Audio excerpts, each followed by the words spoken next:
Snapshot 25w04a has arrived with reverts for a couple of controversial movement changes, more bug fixes, and a new language.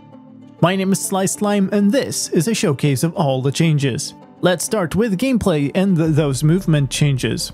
The first one is a change to diagonal movement not being faster anymore made in 25w02a. With that change reverted, holding down both forward or back and left or right at the same time makes you move faster than only moving forward or strafing. The other bug is a change to sneaking and sprinting from the snapshots for the previous full release 1.21.4. This change made it so you always stop sprinting if you started sneaking or using items that slow you down. That change has now also been reverted. Both of these fixes come with a developer's note highlighting that the fixes have been reverted, but that these mechanics will be revisited again at some point in the future. In other gameplay fixes in this version, landing on powder snow with leather boots no longer ends you up jittering and slightly too high up. A bug causing some piston operations to not send block updates has been fixed. And bubble columns no longer have the opposite effect on wind charges as opposed to other entities. In news about the new blocks and items for this drop, leaf litter had stopped generating at all in forests and wooded bandlands in the previous snapshot, and generated very sparsely in dark forests in that snapshot compared to before. Both those issues have now been fixed. In mob news, you now once again get the right axolotl when you bucket one and then place it back down. And the villager variants now once again get chosen correctly for spawned zombie villagers. In visual news, the crossbow loading animation no longer stops after fully loading, even when the button is still held. Arrows and tridents no longer spin like crazy after hitting a block in flowing lava.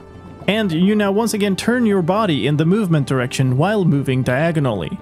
In user interface news, toggling full screen with the F11 button now properly saves the setting and updates the state of the full screen button in the settings screen. Mobs like camels and donkeys that cannot wear armor now once again don't have the armor slot in the user interface. Crossbows now show all the charged projectiles in their tooltip instead of just the first. And now show the full information about the charged projectile instead of only doing that for fireworks. If you use control and pick block on a container like a chest, you'll now see the same type of tooltip there as for a shulker. And there is now support for the Kyrgyz language in the game. In sound news, a bug has been fixed where only other players could hear the sound of you blocking with a shield, and another one where the shield breaking sound didn't play for other players. The ding of hitting a player with an arrow no longer plays when hitting yourself. That started happening in a recent snapshot. And the thorn sound is now played when an attacking player or mob dies to the thorns effect. This snapshot also brings us Data Pack version 64 and Resource Pack version 49 with new item components, updates to tooltips, data-driven cat and frog variant, and much more. If you're also interested in that, keep an eye on the channel for a separate video. But that's all for this one. Thank you for watching. When you hit the like button, it also goes ding and gives you a high score. Promise.